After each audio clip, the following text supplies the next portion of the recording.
said the boy. I have the money I need to buy my sheep.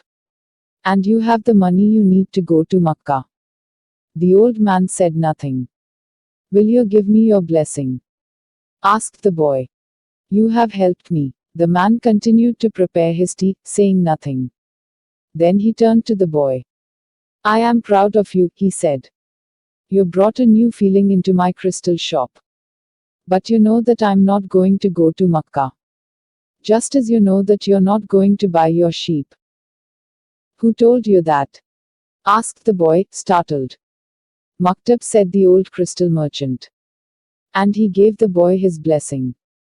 The boy went to his room and packed his belongings. They filled 3 sacks. As he was leaving, he saw in the corner of the room his old shepherd's pouch. It was bunched up, and he had hardly thought of it for a long time. As he took his jacket out of the pouch, thinking to give it to someone in the street, the 2 stones fell to the floor. Urim and Thummim. It made the boy think of the old king, and it startled him to realize how long it had been since he had thought of him. For nearly a year, he had been working incessantly, thinking only of putting aside enough money so that he could return to Spain with pride. Never stop dreaming, the old king had said. Follow the omens. The boy picked up Urim and Thummim, and, once again, had the strange sensation that the old king was nearby. He had worked hard for a year, and the omens were that it was time to go. I'm going to go back to doing just what I did before, the boy thought.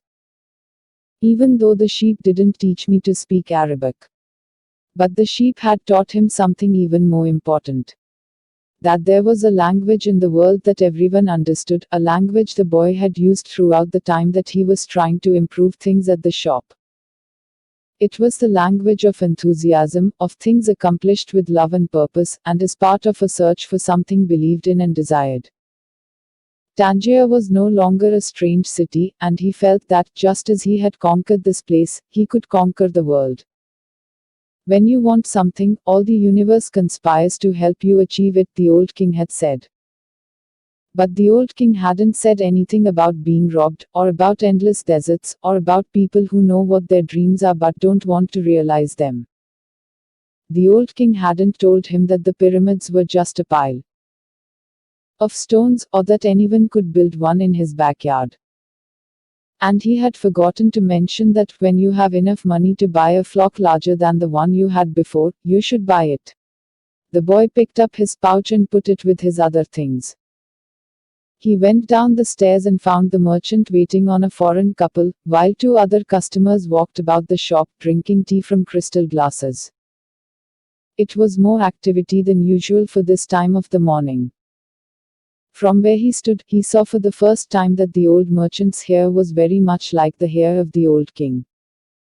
He remembered the smile of the candy seller on his first day in Tangier, when he had nothing to eat and nowhere to go. That smile had also been like the old king's smile. It's almost as if he had been here and left his mark, he thought. And yet none of these people has ever met the old king. On the other hand, he said that he always appeared to help those who are trying to realize their destiny. He left without saying goodbye to the crystal merchant. He didn't want to cry with the other people there. He was going to miss the place and all the good things he had learned. He was more confident in himself, though, and felt as though he could conquer the world. But I'm going back to the fields that I know, to take care of my flock again. He said that to himself with certainty, but he was no longer happy with his decision. He had worked for an entire year to make a dream come true, and that dream, minute by minute, was becoming less important. Maybe because that wasn't really his dream. Who knows? Maybe it's better to be like the crystal merchant. Never go to Makkah, and just go through life wanting to do so, he thought, again trying to convince himself. But as he held Urim and Thummim in his hand, they had transmitted to him the strength and will of the old king. By coincidence. Or maybe it was an omen, the boy thought. He came to the bar he had entered on his first day there. The thief wasn't there, and the owner brought him a cup of tea. I can always go back to being a shepherd, the boy thought. I learned how to care for sheep, and I haven't forgotten how that's done. But maybe I'll never have another chance to get to the pyramids in Egypt. The old man wore a breastplate of gold, and he knew about my past. He really was a king, a wise king. The hills of Andalusia were only 2 hours away, but there was an entire desert between him and the pyramids. Yet the boy felt that there was another way to regard his situation. He was actually 2 hours closer to his treasure. The fact that the 2 hours had stretched into an entire year didn't matter. I know why I want to get back to my flock, he thought. I understand sheep. They're no longer a problem, and they can be good friends. On the other hand, I don't know if the desert can be a friend, and it's in the desert that I have to search for my treasure. If I don't find it, I can always go home. I finally have enough money, and all the time I need. Why not? He suddenly felt tremendously happy. He could always go back to being a shepherd. He could always become a crystal salesman again. Maybe the world had other hidden treasures, but he had a dream, and he had met with a king. That doesn't happen to just anyone. He was planning as he left the bar. He had remembered that one of the crystal merchant's suppliers transported his crystal by means of caravans that crossed the desert. He held Urim and Thummim in his hand. Because of those two stones, he was once again on the way to his treasure. I am always nearby, when someone wants to realize their destiny, the old king had told him. What could it cost to go over to the supplier's warehouse and find out if the pyramids were really that far away? The Englishman was sitting on a bench in a structure that smelled of animals, sweat, and dust. It was part warehouse, part corral. I never thought I'd end up in a place like this, he thought, as he leafed through the pages of a chemical journal. 10 years at the university, and here I am in a corral. But he had to move on. He believed in omens. All his life and all his studies were aimed at finding the one true language of the universe. First he had studied Esperanto, then the world's religions, and now it was alchemy. He knew how to speak Esperanto, he understood all the major religions well, but he wasn't yet an alchemist. He had unraveled the truths behind important questions, but his studies had taken him to a point beyond which he could not seem to go. He had tried in vain to establish a relationship with an alchemist. But the alchemists were strange people, who thought only about themselves, and almost always refused to help him. Who knows, maybe they had failed to discover the secret of the masterwork. The Philosopher's Stone. And for this reason kept their knowledge to themselves. He had already spent much of the fortune left to him by his father, fruitlessly seeking the Philosopher's Stone. He had spent enormous amounts of time at the great libraries of the world, and had purchased all the rarest and most important volumes on alchemy. In one he had read that, many years ago, a famous Arabian alchemist had visited Europe. It was said that he was more than 200 years old, and that he had discovered the Philosopher's Stone and the elixir of life. The Englishman had been profoundly impressed by the story. But he would never have thought it more than just a myth, had not a friend of his, returning from an archaeological expedition in the desert, told him about an Arab that was possessed of exceptional powers. He lives at the Al Faraum oasis, his friend had said. And people say that he is 200 years old, and is able to transform any metal into gold. The Englishman could not contain his excitement. He cancelled all his commitments and pulled together the most important of his books, and now here he was, sitting inside a dusty, smelly warehouse. Outside, a huge caravan was being prepared for a crossing of the Sahara, and was scheduled to pass through Al Faraum. I'm going to find that damned alchemist, the Englishman thought.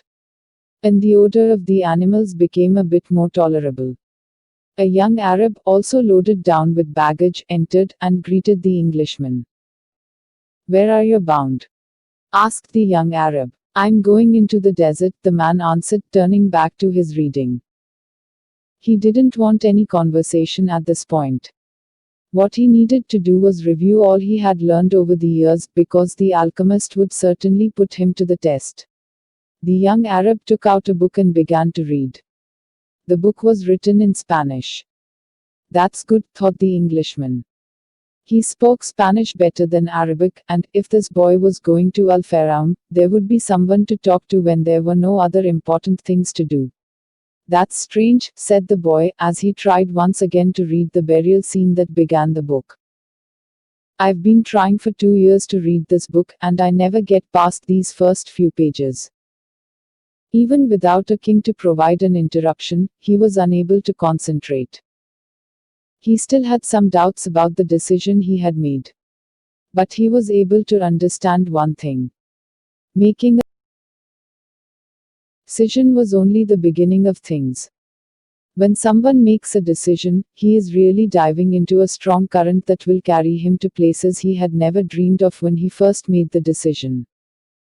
When I decided to seek out my treasure, I never imagined that I'd wind up working in a crystal shop, he thought. And joining this caravan may have been my decision, but where it goes is going to be a mystery to me. Nearby was the Englishman, reading a book. He seemed unfriendly, and had looked irritated when the boy had entered. They might even have become friends, but the Englishman closed off the conversation. The boy closed his book. He felt that he didn't want to do anything that might make him look like the Englishman. He took Urim and Thummim from his pocket and began playing with them. The stranger shouted, "Urim and Thummim." In a flash the boy put them back in his pocket. "They're not for sale," he said. "They're not worth much," the Englishman answered. "They're only made of rock crystal, and there are millions of rock crystals in the earth. But those who know about such things would know that those are Urim and Thummim. I didn't know that they had them in this part of the world. They were given to me as a present by a king," the boy said. The stranger didn't answer. Instead, he put his hand in his pocket and took out 2 stones that were the same as the boy's. "Did you say a king?" he asked. "I guess you don't believe that a king would talk to someone like me, a shepherd," he said, wanting to end the conversation. "Not at all. It was shepherds who were the first to recognize a king that the rest of the world refused to acknowledge. So, it's not surprising that kings would talk to shepherds." And he went on, fearing that the boy wouldn't understand what he was talking about. "It's in the Bible. The same book that taught me about Urim and Thummim. These stones were the only form of divination permitted by God. The priests carried them in a golden breastplate." The boy was suddenly happy to be there at the warehouse. "Maybe this is an omen," said the Englishman, half aloud. "Who told you about omens?" The boy's interest was increasing by the moment. "Everything in life is an omen," said the Englishman, now closing the journal he was reading. "There is a universal language understood by everybody, but already forgotten. I am in search of that universal language, among other things. That's why I'm here. I have to find a man who knows that universal language. An alchemist." The conversation was interrupted by the warehouse boss. "You're in luck, you two," the fat Arab said. "There's a caravan leaving today for Al Faraum." "But I'm going to Egypt," the boy said. "Al Faraum is in Egypt," said the Arab. "What kind of Arab are you?" "That's a good luck omen," the Englishman said, after the fat Arab had gone out. "If I could, I'd write a huge encyclopedia just about the words luck and coincidence. It's with those words that the universal language is written." He told the boy it was no coincidence that he had met him with Urim and Thummim in his hand. And he asked the boy if he, too, were in search of the alchemist. "I'm looking for a treasure," said the boy, and he immediately regretted having said it. But the Englishman appeared not to attach any importance to it. "In a way, so am I," he said. "I don't even know what alchemy is," the boy was saying, when the warehouse boss called to them to come outside.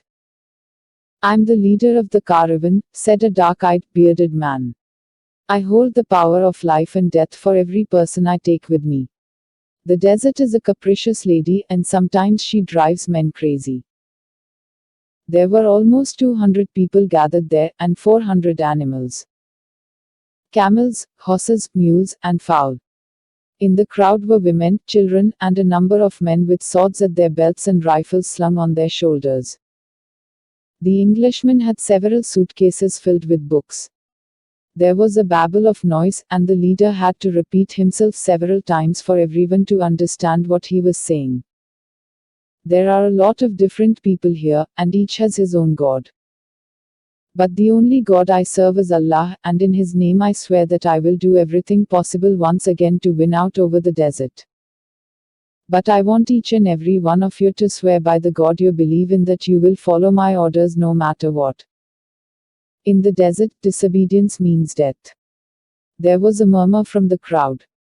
Each was swearing quietly to his or her own God. The boy swore to Jesus Christ.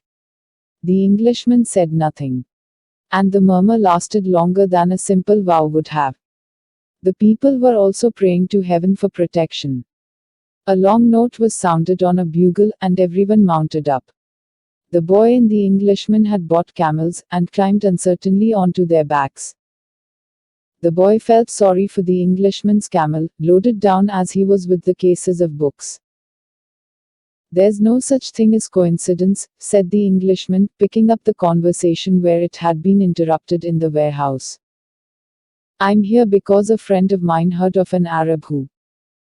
But the caravan began to move, and it was impossible to hear what the Englishman was saying. The boy knew what he was about to describe, though. The mysterious chain that links one thing to another, the same chain that had caused him to become a shepherd, that had caused his recurring dream, that had brought him to a city near Africa, to find a king, and to be robbed in order to meet a crystal merchant, and the closer one gets to realizing his destiny, the more that destiny becomes his true reason for being, thought the boy. The caravan moved toward the east. It traveled during the morning, halted when the sun was at its strongest, and resumed late in the afternoon. The boy spoke very little with the Englishman, who spent most of his time with his books. The boy observed in silence the progress of the animals and people across the desert.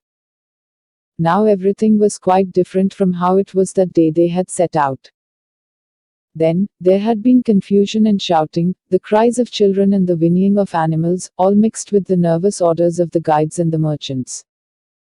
But, in the desert, there was only the sound of the eternal wind, and of the hoofbeats of the animals. Even the guides spoke very little to one another. "I've crossed these sands many times," said one of the camel drivers one night. "But the desert is so huge, and the horizon so distant, that they make a person feel small, and as if he should remain silent." The boy understood intuitively what he meant, even without ever having set foot in the desert before. Whenever he saw the sea, or a fire, he fell silent, impressed by their elemental force. "I've learned things from the sheep, and I've learned things from crystal," he thought. "I can learn something from the desert too.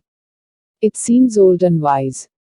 The wind never stopped, and the boy remembered the day he had sat at the fort in Tarifa with this same wind blowing in his face. It reminded him of the wool from his sheep. His sheep who were now seeking food and water in the fields of Andalusia, as they always had. "They're not my sheep anymore," he said to himself, without nostalgia. "They must be used to their new shepherd, and have probably already forgotten me. That's good. Creatures like the sheep, that are used to traveling, know about moving on." He thought of the merchant's daughter, and was sure that she had probably married.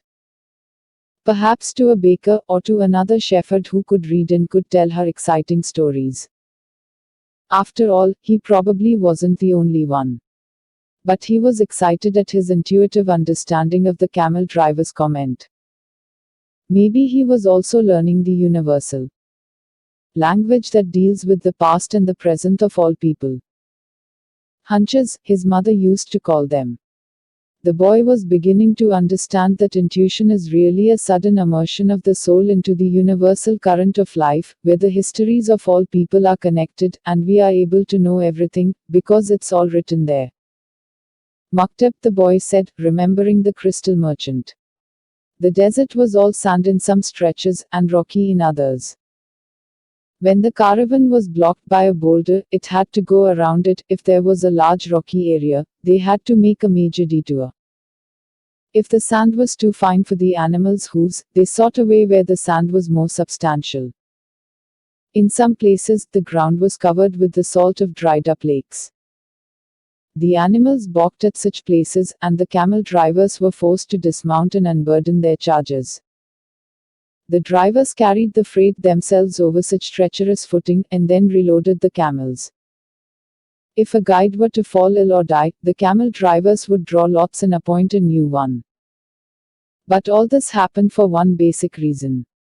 No matter how many detours and adjustments it made, the caravan moved toward the same compass point. Once obstacles were overcome, it returned to its course, sighting on a star that indicated the location of the oasis. When the people saw that star shining in the morning sky, they knew they were on the right course toward water, palm trees, shelter, and other people. It was only the Englishman who was unaware of all this. He was, for the most part, immersed in reading his books. The boy, too, had his book, and he had tried to read it during the first few days of the journey. But he found it much more interesting to observe the caravan and listen to the wind. As soon as he had learned to know his camel better, and to establish a relationship with him, he threw the book away. Although the boy had developed a superstition that each time he opened the book he would learn something important, he decided it was an unnecessary burden. He became friendly with the camel driver who traveled alongside him. At night, as they sat around the fire, the boy related to the driver his adventures as a shepherd. During one of these conversations, the driver told of his own life. I used to live near El Karim, he said. I had my orchard, my children, and a life that would change not at all until I died. One year, when the crop was the best ever, we all went to Makkah, and I satisfied the only unmet obligation in my life. I could die happily, and that made me feel good. One day, the earth began to tremble, and the Nile overflowed its banks. It was something that I thought could happen only to others, never to me. My neighbors feared they would lose all their olive trees in the flood, and my wife was afraid that we would lose our children. I thought that everything I owned would be destroyed. The land was ruined, and I had to find some other way to earn a living. So now I'm a camel driver. But that disaster taught me to understand the word of Allah. People need not fear the unknown if they are capable of achieving what they need and want. We are afraid of losing what we have, whether it's our life or our possessions and property. But this fear evaporates when we understand that our life stories and the history of the world were written by the same hand. Sometimes, their caravan met with another. One always had something that the other needed. As if everything were indeed written by one hand. As they sat around the fire, the camel drivers exchanged information about windstorms, and told stories about the desert. At other times, mysterious, hooded men would appear. They were Bedouins who did surveillance along the caravan route. They provided warnings about thieves and barbarian tribes. They came in silence and departed the same way, dressed in black garments that showed only their eyes. One night, a camel driver came to the fire where the Englishman and the boy were sitting. There are rumors of tribal wars, he told them. The three fell silent. The boy noted that there was a sense of fear in the air, even though no one said anything. Once again he was experiencing the language without words. The universal language. The Englishman asked if they were in danger. Once you get into the desert, there's no going back, said the camel driver. And when you can't go back, you have to worry only about the best way of moving forward. The rest is up to Allah, including the danger. And he concluded by saying the mysterious word. Maktab. You should pay more attention to the caravan, the boy said to the Englishman after the camel driver had left. We make a lot of detours, but we're always heading for the same destination. And you ought to read more about the world, answered the Englishman. Books are like caravans in that respect. The immense collection of people and animals began to travel faster. The days had always been silent, but now even the nights, when the travelers were accustomed to talking around the fires, had also become quiet. And, one day, the leader of the caravan made the decision that the fires should no longer be lighted, so as not to attract attention to the caravan. The travelers adopted the practice of arranging the animals in a circle at night, sleeping together in the center as protection against the nocturnal cold. And the leader posted armed sentinels at the fringes of the group. The Englishman was unable to sleep one night. He called to the boy, and they took a walk along the dunes surrounding the encampment. There was a full moon, and the boy told the Englishman the story of his life. The Englishman was fascinated with the part about the progress achieved at the crystal shop after the boy began working there. That's the principle that governs all things, he said. In alchemy, it's called the soul of the world. When you want something with all your heart, that's when you are closest to the soul of the world. It's always a positive force. He also said that this was not just a human gift, that everything on the face of the earth had a soul, whether mineral, vegetable, or animal. Or even just a simple thought. Everything on earth is being continuously transformed, because the earth is alive. And it has a soul. We are part of that soul, so we rarely recognize that it is working for us. But in the crystal shop, you probably realized that even the glasses were collaborating in your success. The boy thought about that for a while as he looked at the moon and the bleached sands. I have watched the caravan as it crossed the desert, he said. The caravan and the desert speak the same language, and it's for that reason that the desert allows the crossing. It's going to test the caravans every step to see if it's in time, and, if it is, we will make it to the oasis. If either of us had joined this caravan based only on personal courage, but without understanding that language, this journey would have been much more difficult. They stood there looking at the moon. That's the magic of omens, said the boy. I've seen how the guides read the signs of the desert, and how the soul of the caravan speaks to the soul of the desert. The Englishman said, I'd better pay more attention to the caravan.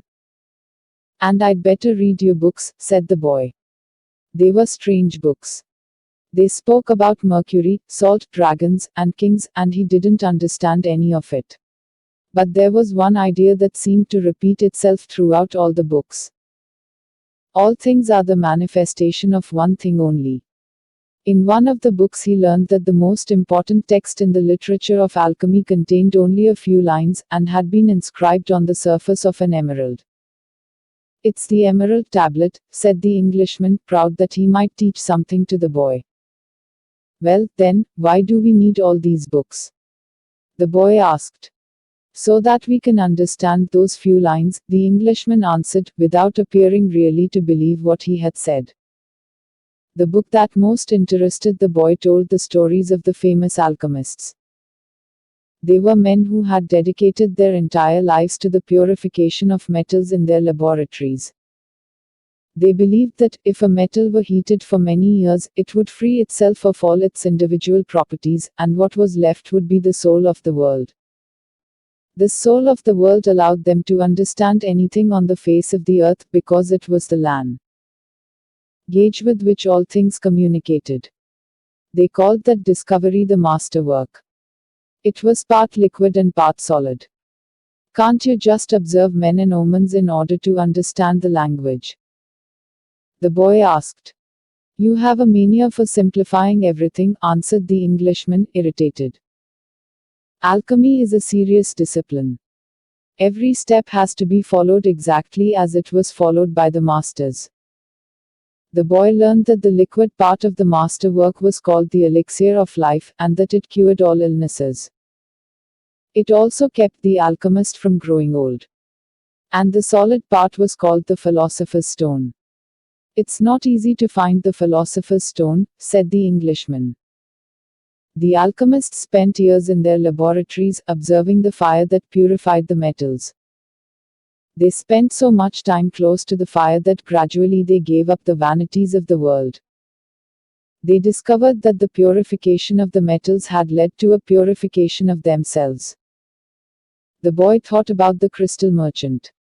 He had said that it was a good thing for the boy to clean the crystal pieces, so that he could free himself from negative thoughts. The boy was becoming more and more convinced that alchemy could be learned in one's daily life. Also, said the Englishman, the philosopher's stone has a fascinating property. A small sliver of the stone can transform large quantities of metal into gold. Having heard that, the boy became even more interested in alchemy. He thought that with some patience, he'd be able to transform everything into gold. He read the lives of the various people who had succeeded in doing so. Helvetius, Elias, Fulcanelli, and Geber. They were fascinating stories. Each of them lived out his destiny to the end. They traveled, spoke with wise men, performed miracles for the incredulous, and owned the philosopher's stone and the elixir of life. But when the boy wanted to learn how to achieve the masterwork, he became completely lost. There were just drawings, coded instructions, and obscure texts. Why do they make things so complicated? He asked the Englishman one night. The boy had noticed that the Englishman was irritable and missed his books. So that those who have the responsibility for understanding can understand, he said. Imagine if everyone went around transforming lead into gold. Gold would lose its value. It's only those who are persistent and willing to study things deeply who achieve the masterwork. That's why I'm here in the middle of the desert. I'm seeking a true alchemist who will help me to decipher the codes.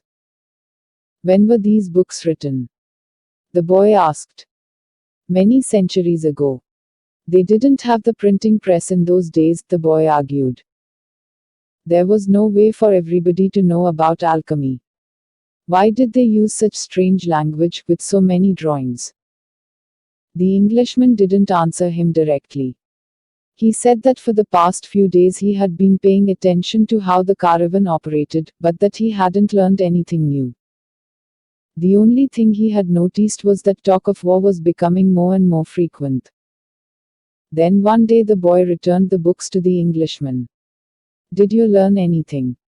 The Englishman asked, eager to hear what it might be. He needed someone to talk to so as to avoid thinking about the possibility of war. I learned that the world has a soul, and that whoever understands that soul can also understand the language of things. I learned that many alchemists realized their destinies, and wound up discovering the soul of the world, the philosopher's stone, and the elixir of life. But, above all, I learned that these things are all so simple that they could be written on the surface of an emerald. The Englishman was disappointed. The years of research, the magic symbols, the strange words and the laboratory equipment. None of this had made an impression on the boy. His soul must be too primitive to understand those things, he thought. He took back his books and packed them away again in their bags. Go back to watching the caravan, he said. That didn't teach me anything, either. The boy went back to contemplating the silence of the desert, and the sand raised by the animals. Everyone has his or her own way of learning things, he said to himself. His way isn't the same as mine, nor mine as his. But we are both in search of our destinies, and I respect him for that. The caravan began to travel day and night.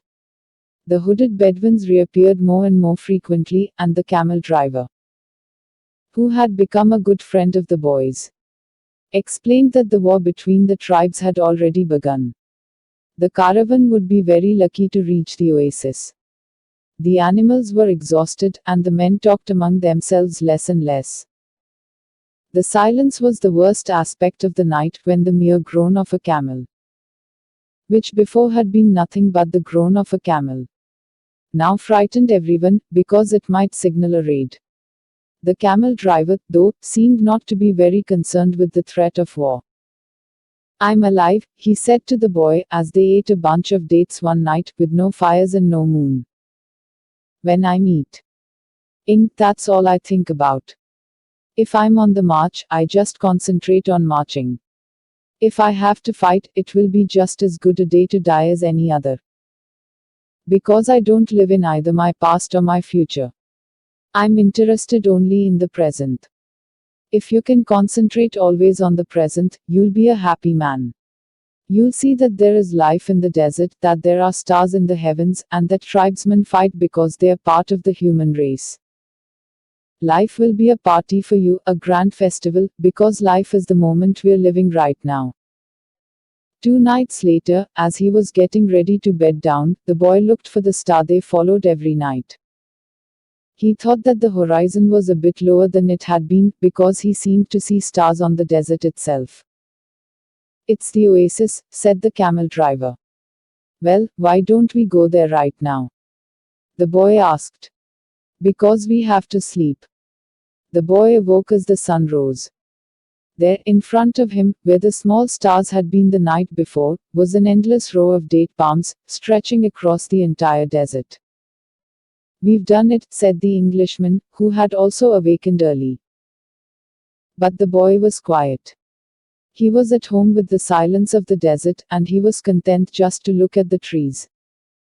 He still had a long way to go to reach the pyramids, and someday this morning would just be a memory. But this was the present moment. The party the camel driver had mentioned. And he wanted to live it as he did the lessons of his past and his dreams of the future. Although the vision of the date palms would someday be just a memory, right now it signified shade, water, and a refuge from the war. Yesterday, the camel's groan signaled danger, and now a row of date palms could herald a miracle. The world speaks many languages, the boy thought. The times rush past, and so do the caravans, thought the alchemist, as he watched the hundreds of people and animals arriving at the oasis. People were shouting at the new arrivals, dust obscured the desert sun, and the children of the oasis were bursting with excitement at the arrival of the strangers. The alchemist saw the tribal chiefs greet the leader of the caravan, and converse with him at length. But none of that mattered to the alchemist. He had already seen many people come and go, and the desert remained as it was. He had seen kings and beggars walking the desert sands. The dunes were changed constantly by the wind, yet these were the same sands he had known since he was a child. He always enjoyed seeing the happiness that the travelers experienced when, after weeks of yellow sand and blue sky, they first saw the green of the date palms. Maybe God created the desert so that man could appreciate the date trees, he thought. He decided to concentrate on more practical matters. He knew that in the caravan there was a man to whom he was to teach some of his secrets. The omens had told him so. He didn't know the man yet, but his practiced eye would recognize him when he appeared. He hoped that it would be someone as capable as his previous apprentice. I don't know why these things have to be transmitted by word of mouth, he thought. It wasn't exactly that they were secrets. God revealed his secrets easily to all his creatures.